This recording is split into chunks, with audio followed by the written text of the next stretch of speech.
A'udzu billahi minasy syaithanir rajim. Bismillahirrahmanirrahim. Wa yustaradul wujuh wa yustaradul liwujubil qisasi fil qatili islamun. Dan syaratkeun kadua wajib qisas ing dalem kang den pateni apa islamun Islam. Amanun atawa aman fayuhaddarul harabiyu maka den sia-siakeun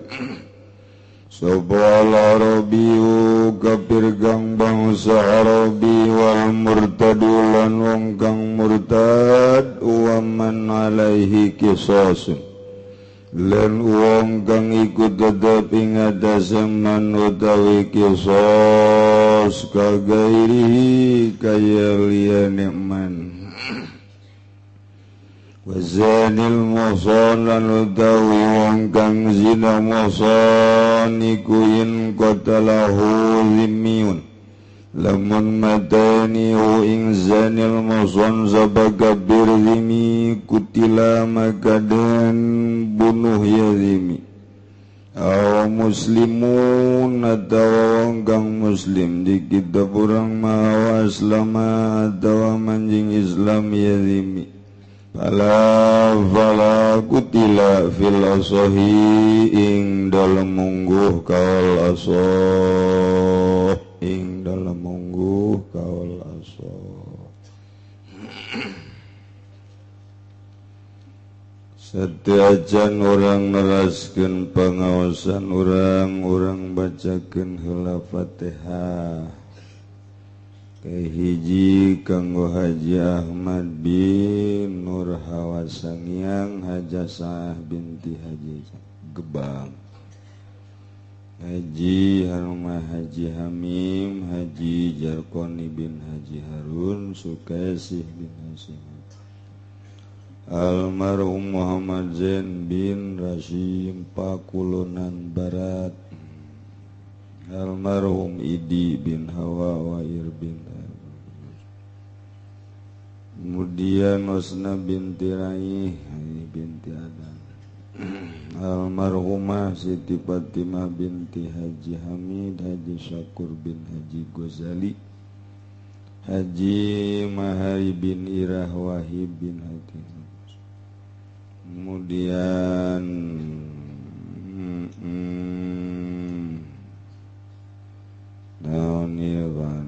bin Haji Sufyan Otedamang, kemudian Imah Haji Kanim bin Haji Katik Cigaraksa, kemudian Hajah Sarmi binti Samaah Gebang Sukadamai. Akhirnya adalah keluarga toko Mas Tabrani. Kurang doakeun tadi kurang disebatkeun namina mudah-mudahan utama dipasihan enggal damang pasihan kasobaran boh nu teu damangna boh keluargana nung parantos mulih ka jati mulang ka asal mudah-mudahan dihampura sakabeh dosana dilegakeun tur dicaangkeun di kuburanana ditempatkeun dina rahmat Allah bi barakati ummil Quran al-Fatihah. Bismillahirrahmanirrahim. Alhamdulillahi rabbil alamin arrahmanirrahim maliki yaumiddin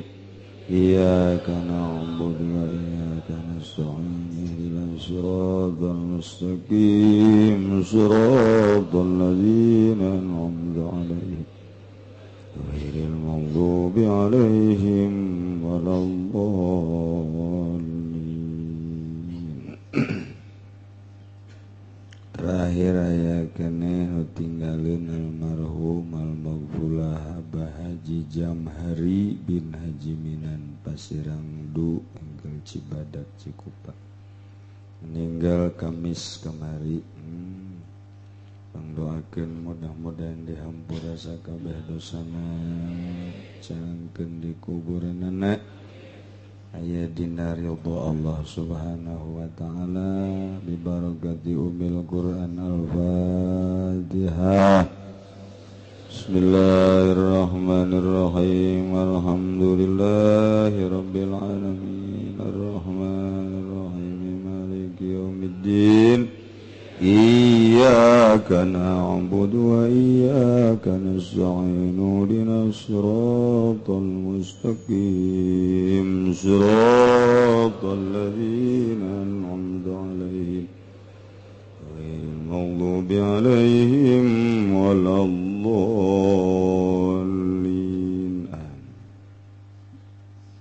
Ieu menaun pertanyaan ya, saya punya masalah tentang warisan dari orang tua saya.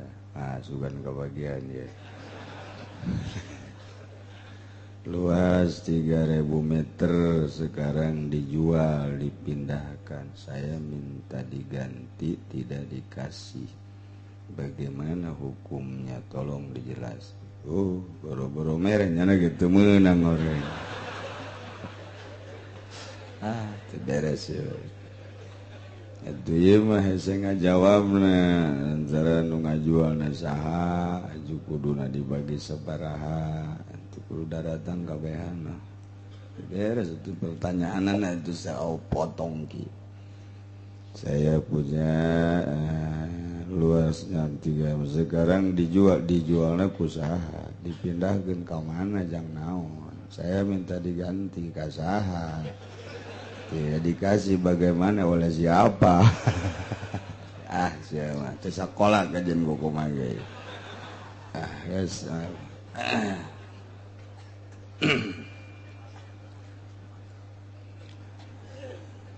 Urang neraskeun pengawasan urang mengenai soal bunuh-membunuh. Masyaallah, masyaallah, masyaallah. Kamari dijelaskan untuk mencapai sasaran kisos bunuh deui atawa turun karena diat 100 onta. Eta adalah kudu tepat syaratna. Dina urusan masalah rukun kisos ayat 3 hiji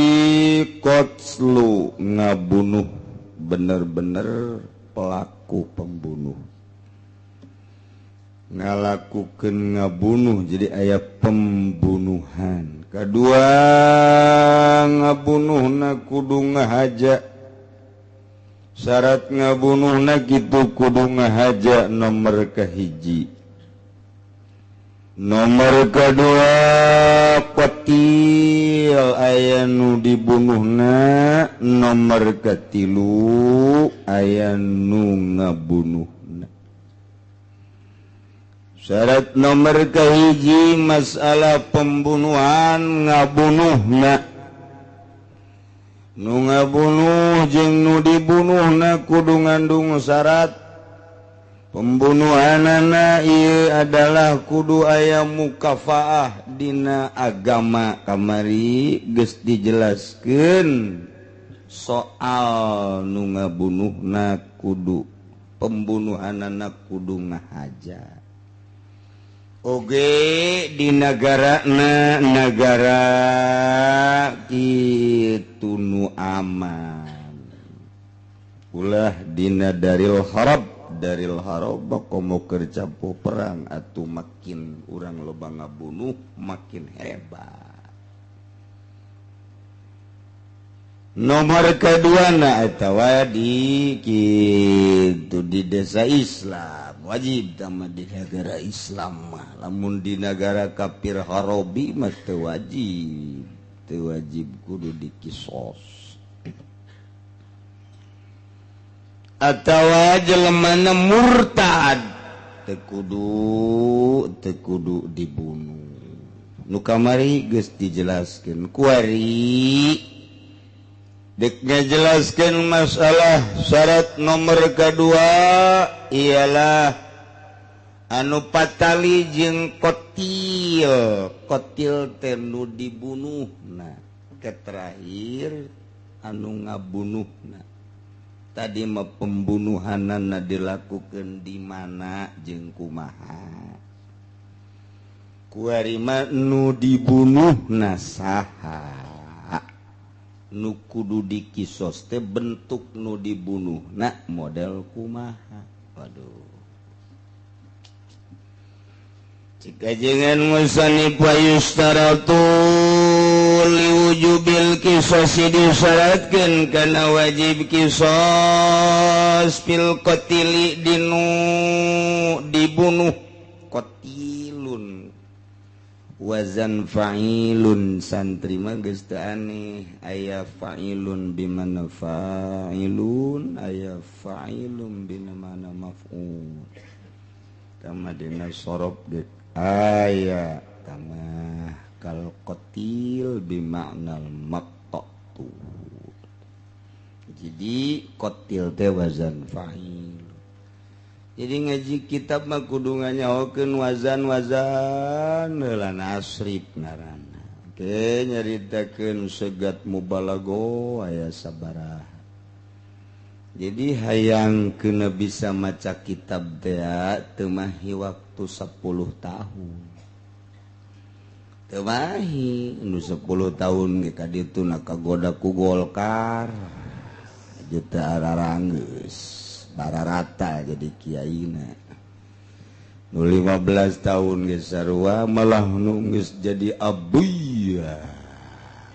sarua bararata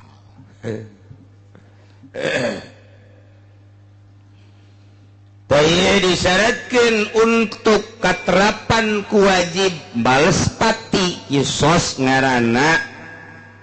jadi bahasa Arab mah kisos bahasa urang mah bales pati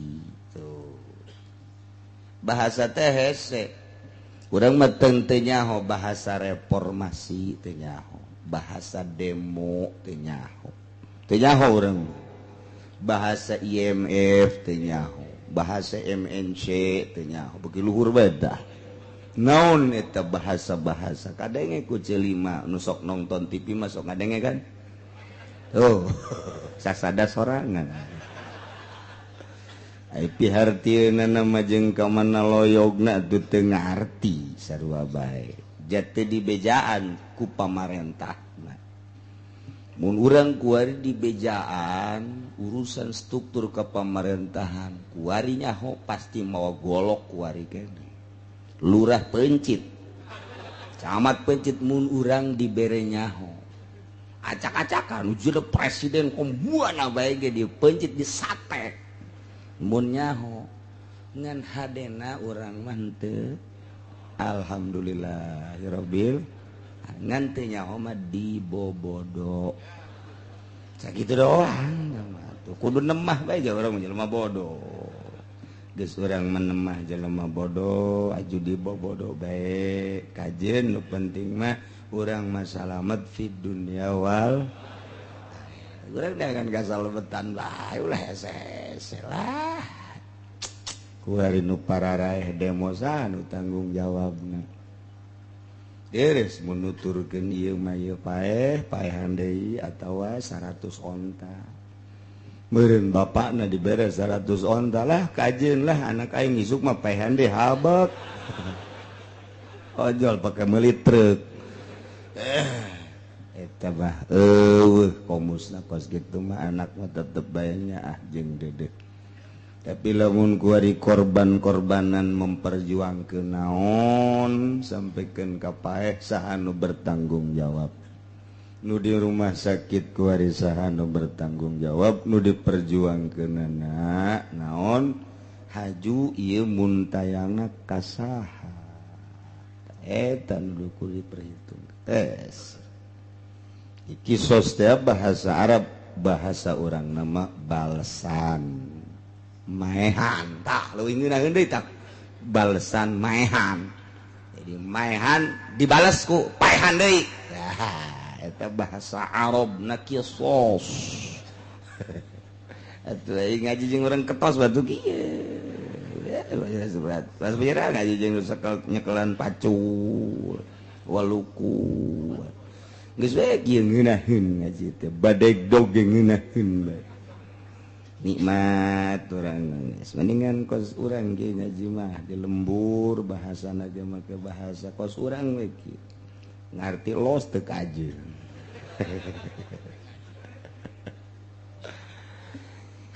nomor kahiji nu dipaehanana Islamun kudu beragama Islam atawa lain beragama Islam mah ngan aya pengamanan ti pemerintah domestik naon gitu ngaranna kitu orang musafir ti Amerika ka Indonesia musafir mah serem teuing bahasana naon tah lamun ti Amerika ka urang bahasa kerenna naon turis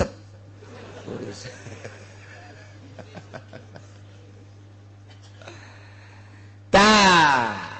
diamankeun ku nagara di urang teh atawa kafir di urang nu encan boga igomah mah di Arab di urang mah warga negara Indonesia WNI teh kakaraksa nyieun KTP ieu mah henteu boga nyana nyieun pabrik di urang kontrak minta pengamanan di negara Indonesia selama nyana di dia kontrakna baheula make Revlita 25 tahun atau 15 tahun nyana bayar jizyat upeti ka negara encek-encek ti Hong Kong ti Korea ti Jerman Cina ti Australia ti Jepang nu araya di urang nyieun pabrik eta adalah aya pengamanan ti negara teu meunang dibunuh teu meunang kecuali nyana nyieun pemberontakan di urang berontak deh selamanya nanti dia hanya untuk berekonomi teu meunang atau aja dek ulin doang dek neuleuan daerah coba hayangnya hoceknya di Balaraja aya naon oh ternyata aya taneuh pindah nyana neuleuh tak kadinya tah aya naon deui cenah oh aya kuburan hudang di Iwul emang orang barat begitu resepen kanu gitu-gitu resepen kana makan kos gitu tah oh iya aya naon cenah ieu jelema make samping make kopiah ieu eueuh di Amerika mau kos ieu oh ieu orang pedalaman dipoto kunyana urang nu teu aneh nya mah aneh urang barat teh kos kitu atuh sabalikna barangnya datang ka Indonesia make cangcut dong urang ge nareuleuh nyana nyana neuleuh urang aneh urang ge neuleuh nyana aneh pa aneh terus gitu we tah syaratna nu dibunuhna kudu beragama Islam kudu mukafaah fil Islam akur nu ngabunuh jeung nu dibunuhna encan nu ngabunuhna mangke kakarak nu dibunuhna atawa aya pengamanan ti negara nah eta ge sami bae teu meunang ku urang di Balespati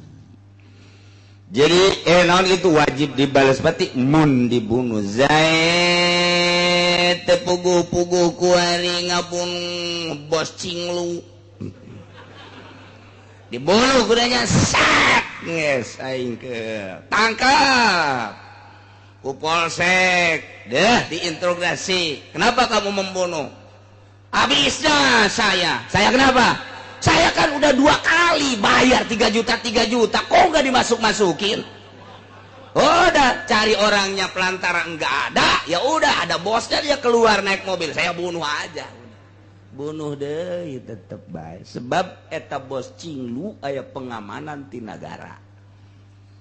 nang komo atuh ngabunuh orang Islam deui mah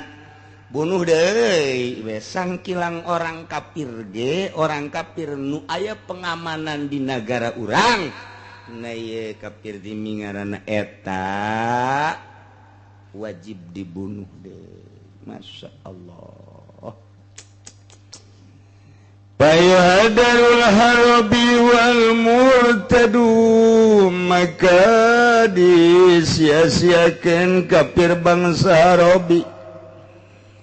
aya Jackie ti Amerika ka dieu si Jackie taya si Jackie jeung si Joni ka dieu deuk turis prak datang ka dieu teh nya nanyeun pemberontakan Harabi berarti sanajan di negara urang tapi nya nanyeun pemberontakan sehingga loba anu kunyana dianiaya bunuh deui bae atawa tibalik ku ari mah lantaran nya nanyeun pemberontakan bunuh ku urang si Joni dicacag ku urang tak eta teh begitu urang ditangkap diinterogasi saha pembunuhna Zaid saha dibunuhna ternyata si Jackie kunaon dieu motif pembunuhan lantaran nyana jeung gara-gara jeung huru-hara ngabunuhan orang di atawa yeun kitu resah di Indonesia dibunuh ku Ki Zaid teu kudu dibunuh deui tah lantaran nyana berstatus Arabi atau murtad. Nah, kuari mah Ki Zaid teh ngabunuh ngaran Saifuddin.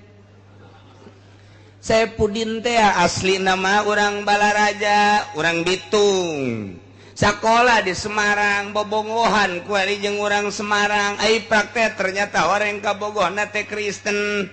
Cek bogohna Kang Udin masa Kang Udin Mas Udin di Semarang mah pokoknya saya siap untuk disunting oleh Mas Udin yang penting Mas Udin masuk agama saya agama Kristen kalau tidak sudah tinggalkan saya sedengkeun geus kadong cinta jasa masya Allah nyoplokkeun agama hanya sekedar demi itil kira-kira pada eta masya Allah atau geus rusak jasa keluar rusak jasa tam rusak jasa kalau pasan ngomong temata aduh ampun taya kuari murtad si Saifuddin teh bahkan diganti ngaranna jadi Predi lantarannya geus asup Kristen jadi Predi ngaranna ngan teu Predi doang nah iya ternyata ayeuna huru-hara jeung Ki Zaid diboloh ku Ki Zaid si Saifuddin begitu diselidiki ternyata orang murtad teu kudu dibunuh deui Ki Zaid emang bunuheun ieu kafir Harabi emang bunuheun murtad ge emang bunuheun kuari geus kapiheulaan dibunuh ku Ki Zaid teu kudu dikisos. Masya Allah, Masya Allah, Masya Allah. Oh, lamun make hukum Al-Qur'ani mat jasa. Kuarima di Indonesia keur ngadagangkeun hukum-hukum demokrasi. Lawan jeung hukum syariat. Kamari ieu mah lantaran aya NU main di negara, masalah. Berbagai hukum nu bertentangan jeung masyarakat, jeung umat, jeung syariat. Selalu aya solusi tapi kuari mah kuari naudzubillah min zalik hese kuari keur perang hukum dipaksakeun liberal teh dipaksakeun kuari hukum demokrasi anu teh jelas demokrasi da di Indonesia ngalawan syariat teh kudu dicaritakeun hukum geus aya 10 hukum nu bertentangan anu nyeri hate para ulama nyeri hate para cendekiawan muslim kumaha ieu kuduna padahal di luhur teh aya kiaian aya tetep naon artina jasa jasa geus wallahu alam kaharepna kumaha lamun nu kula sok dicaritakeun tolak tilu jadi hiji Iraha dongeng na baheula tolak tilu jadi hiji deuleu dina Tuffah, deuleu dina Raudhah, deuleu kitab Minhaj jeung kitab-kitab nu lain anu jadi rujukan bangsa Indonesia khususna umumna dunia ahli sunnah wal jamaah rujukanna kan kitab eta lah nu dicekel ku NU baheula. Nu mantap masalah sakitu dicekel ku Orde Baru zaman Soeharto teh diserahkeun tama urusan agama mah aya bagianana. Masalah anak zina kuari diakukeun anak pribadi. Nauzubillah min zalika hareupeuna lamun Ki Zaid zina jeung Nyi Hindun anakan kuari atawa dikawinkeun geus umur 5 genep bulan atau geus borosot lah pokona mah. Nah ieu teh nuntut lantaran kalakuanana kalakuan Ki Zaid minta ka negara supaya menang warisan, disahkeun menang warisan lantaran cak negara eta teh darah daging Ki Zaid. Lamun disahkeun waris berarti sah engke nikahna bersah nikahna nyana takabatur diwalian ku eta bapana berarti mun awewe berarti eta perzinahan naon hartina. Puyang kuari di Indonesia. Mun dibahas ku kula 10 kabeh moal anggeus datang ka subuh. Cak nu di luar ulah ngadahar udukna ngan setengah piring aing. Teu kuateun. Iyalah nu terjadi di Indonesia. Masya Allah perubahan-perubahanana pohara amat atuh eta ngajedog di ditu ulama mantak naon berontak. Paingan kula ieu mah keur carita kula selalu ditelepon ku Gus Dur ketika masih hidupna. Caknya bantulah NU kita orang teu nyaho rusak jasa di jerona ngan kula bebeja begu saya makan nggak ada lulusan sekolahnya cuman SD juga hampir nggak lulus. Caknya udah nanti diatur sama saya keur cerita buka rahasia baheula keur zamannya sok daleput kula titah di NU bantu NU kita orang meureun kos kieu jerona. Masya Allah Masya Allah. Ketua NU nu ayeuna moal dibukakeun rahasiana lain ahli sunnah. Inggis lamun dibejakeun berkedok ahli sunnah. Geus teh kudu panjang-panjang sakadarnya bae. Makana eta kedudukan hilal 1 Ramadan moal eureun-eureun terus-terusan lantaran nu di luhur NU na. Mun dibukakeun kedok wari geus rada bocor geus sababar hayat tokoh nu jahun sebab konsul kok begini begitu dibuka ternyata teu murni ahli sunnah dek dituturkeun bae terus acak-acakan. Inget deui ka kula keur zaman Gus Dur bantulah coba NU kita tuh dan hanjakal we kulana SD doa. Ciknya saya juga kan nggak punya tamatan cek Gus Dur. Udah nggak apa-apa nanti dek dididik meureun kunyana. Henteu lah kalau aja urang ketos bae lah. Henteu lah. Ayeuna langsa mana langsa. Ari sedih mah sedih. Inget ka omongan Ki Hasyim Muzadi waktu ka dieu nyana ngobrol jeung kula kering. NU kering dari ketokohan yang murni. Nyana bahasana ge kos gitu inget beta dicelik kering. Teta lamun geus bahasa kering berarti kan geus teu ngocor. Kering, garing kering teh ya. Masyaallah. Eta ge itu kula bae kos gitu sebab di luhurna teu sinkron. Tengah hiji itu ka ditu ieu ka dieu lain masalah eta bae. Sakadar pemberitahuan bae kos kitu. Tuturkeun los pamarentah. Namun lain agama ketika di agama kos gitu atuh mun deuk nyeun SPPT ka desa nyeun KTP ka desa administrasi los ka ditu tapi lamun geus ukuran ibadah dek dituturkeun bae tolak tilu jadi hiji anak zina dianggap menang warisan anak angkat dianggap menang warisan hilal Ramadan geus teu puguh karuh itu naon gitu ru'yat apa henteu diru'yatkeun manya ru'yat ti memehna geus dijelaskeun otak pasang kos kitu kahareupna sing hade ibadah urang teh ka Allah lain nuturkeun nu teu puguh karuh coba ya berontak Indonesia secara nasional mun nu ngagerakeun moal demonstrasi kabeh sa Indonesia nu terbunuh sabaraha tuntutanana hanya keadilan. Urang lembur mah teu nyahoeun ieu BBM naik padahal mah BBM naik mah wajar untuk mengarah ke kemajuan kudu naik tapi kunaon atuh ieu urang demo naikna teu wajar naikna kurang ajar pancenanya belajar di itu belajarna sapotong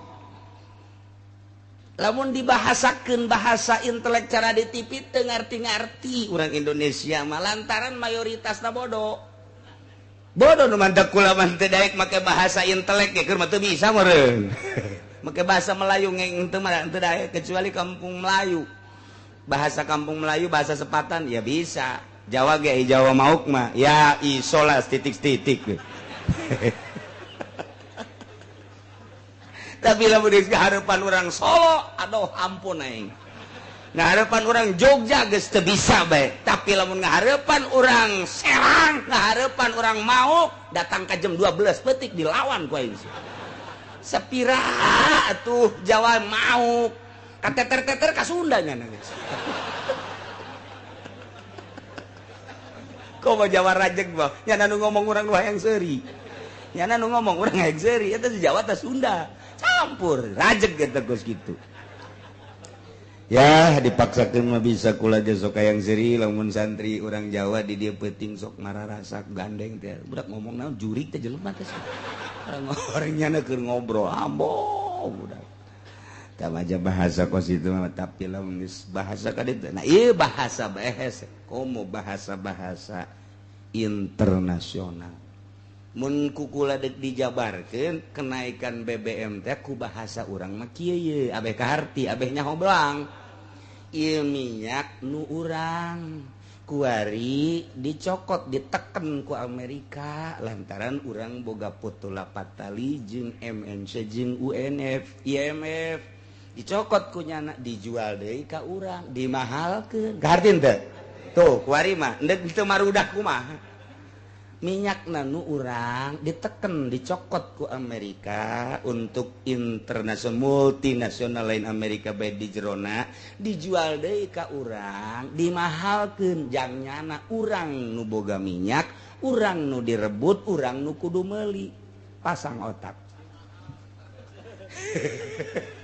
anu dipake tatagenan jang rakyat jang kesejahteraan jang nah ieu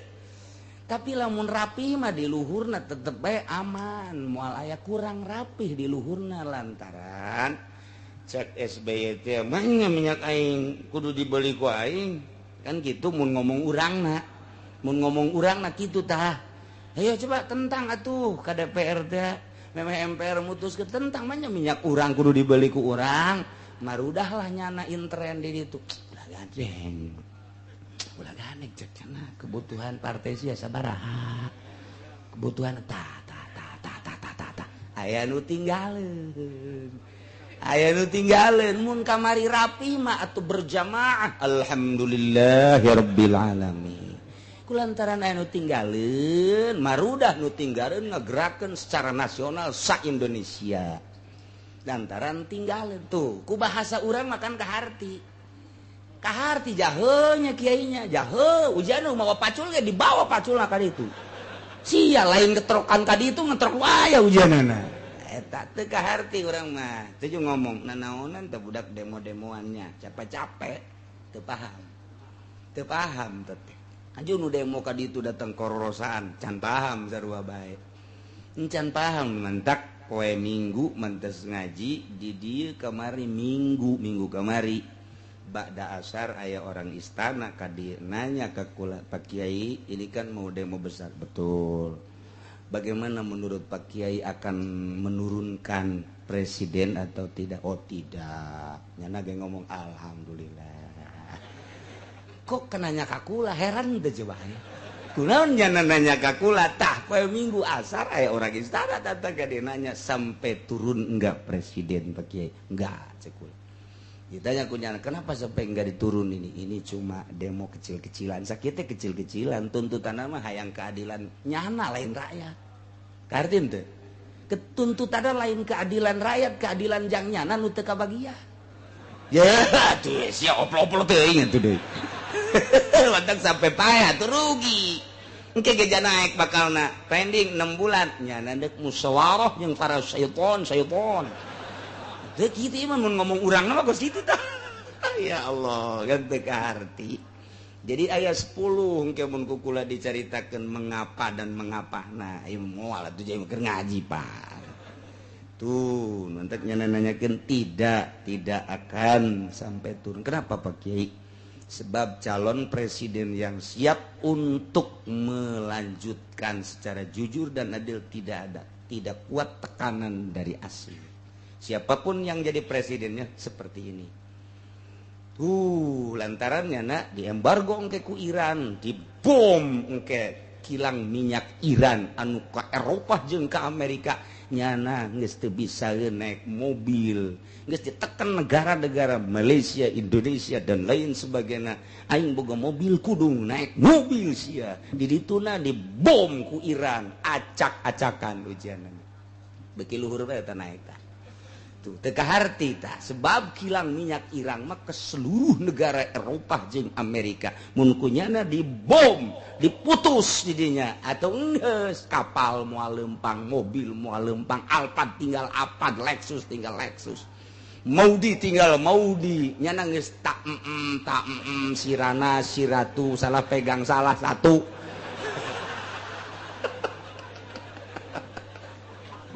aduh hese urang memperhatikan bahasa-bahasa batur mata mun dijabarkeun seperti eta make bahasa anu di bawah rendah ieu mah di bawah mun perumahan mah ieu mah rumahan SSS tapi kahartipan kurang ija nya Kiai nu mantak ke kula aya hayang cita-cita jadi presiden sakedeung ndek naon ndek kaluhuran Munara Banten bae eureun deui tayu internasional kuari keur memanas Iran perhitunganana gempur cek Amerika satu-satunya negara terkuat adalah Iran Jerman Perancis memohon jangan ini bahaya besar kumaha lamun kunyana bebeneran dibom akan berapa lama kita sengsara 2 negara 3 negara memohon ke Amerika jangan tapi Amerika kadeleuna ambisi untuk menyerang Iran hayangin jasa diserang hayang nyaho coba rarangsadan aing mah rarangsadan geus biasa coba sia coba tah eta kos kitu tah masyaallah ieu keur memanas kuari keur diusapan bae ku urang Iran inilah yang akan diputus cekeuna nih yang akan dibom disorot ku nya dibikeun ke Amerika nih yang akan dibom diputus oleh saya ini mentaknya nyerang Irak cerik letik naon sebabna dibom ku Saddam Hussein kilang minyakna jagur etalah nu endek direbut ku nyana kilang minyakna dibom ku Saddam Hussein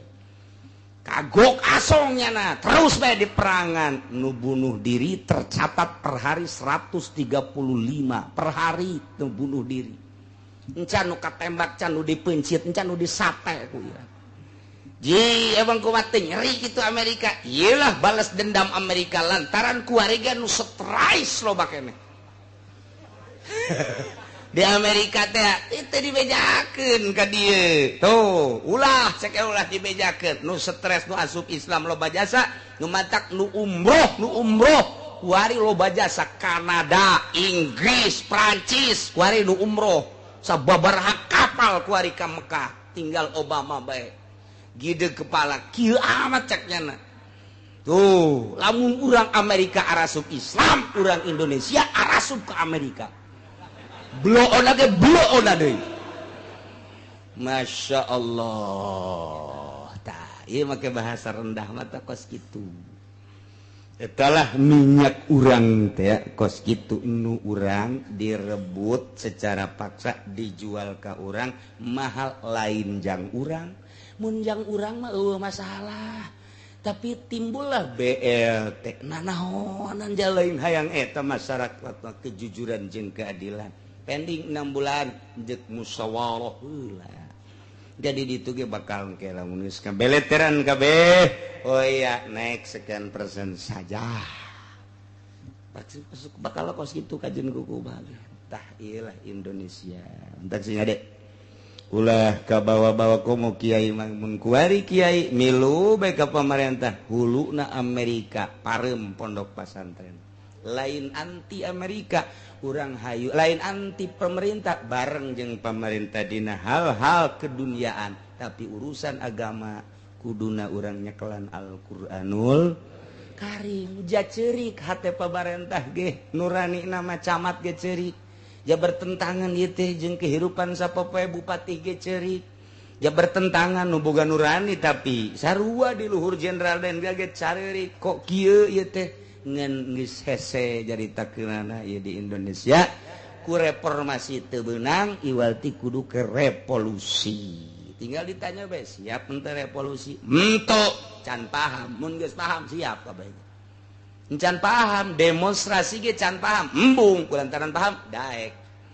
engke ge revolusi engke aya bakal nadong lamun endeu teh mah nu mere pengetahuan tentang revolusi untuk perubahan negara kerugian jeung keuntunganana urang revolusi ieu membuat gairah revolusi tinggi kos di Irak kos di Iran lantaran terus bae jada mah ngagairahkeun perang teh ti mimiti oro kene siap perang datang ka kuarina geus tenang bae perang teh geus jadi lalab unggal poe sakumaha jengkol di dahar ku urang Cisoka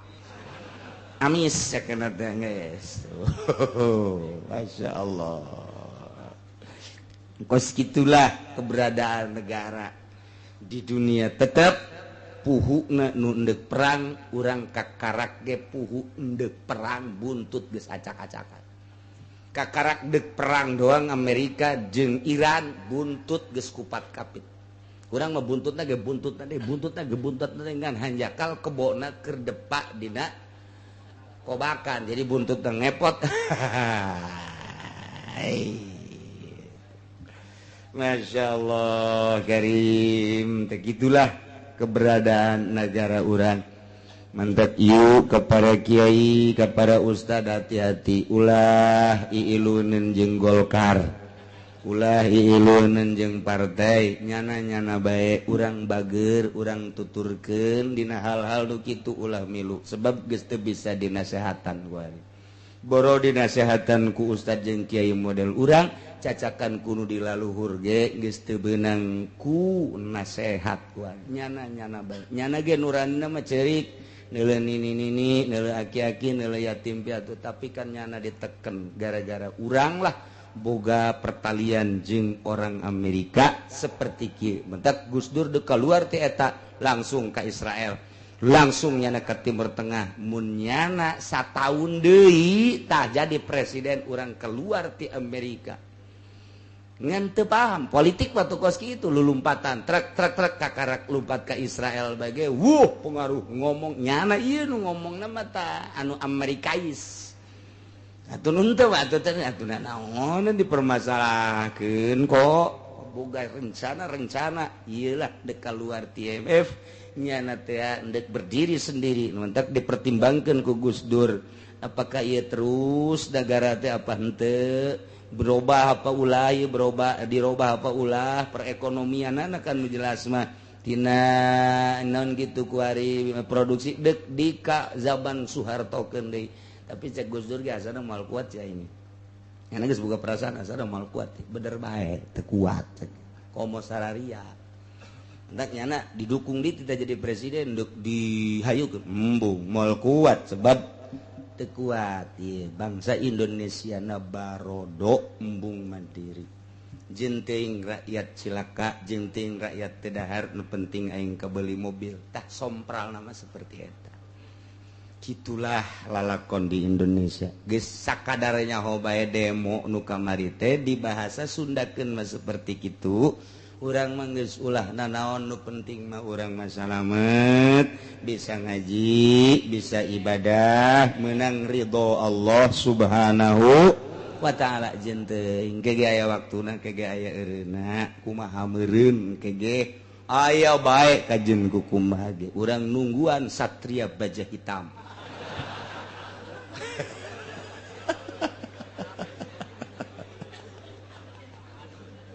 Aduh, atuh negara dinasehatan ku Ki Pudoli, atuh beres Ki Pudoli dari isek aduh. Be aku Innova tong atuh. Beres lah. aduh. Cak. Urang paham kudu abeh urang hati-hati. Ieu kiai nu asup ka Golkar teh akibat teu paham perjalanan pemerintah. Hanya dibere motor, dibere mobil daek bae dipangieunkeun pondok pesantren bodoh teh ka hulu-hulu namun lauk hurang eta berarti. Babeletrikan orenganan di dieuna tah mamawa tai di huluna. Eta nu geus kitu. Ala lancur atuh. Tuh. Cak kiai teh aya aing ieu nu enggeus kumaha aya nu enggeus. Robohkeun beulem. Aju atuh nyieun make tihang awi atuh teu keren nah ieu lah perbah keren nah nu bae eta ieu ngaji ka mana nu sebenarnya aju ka dunia kieu ieu ngaji wa man alaihi qisasun jeung jelema anu memang wajib dikisos aya Zain ngabunuh Ki Bakar dibunuh ternyata horeng Ki Bakar teh emang kewajiban dikisos salajan teu dibunuh ge emang nya nama kudu dibunuh ieu ai prak boga masalah jeung Ki Zain dibunuh eta teh Ki Bakar status Ki Bakar teh memang wajib kudu dibunuh statusna kisos nya teh Zain aman teu kudu dibunuh deui. Masya Allah teh jalan ieu mah carita teh urang mangan koleksi syariat teh dina hate ngajina urang mangan sakadar ngaji ganjaran ai dilaksanakeun mah henteu ieu mah di Indonesia mah teu satai kuku acat kecuali lamun negarana berubah menjadi negara Islam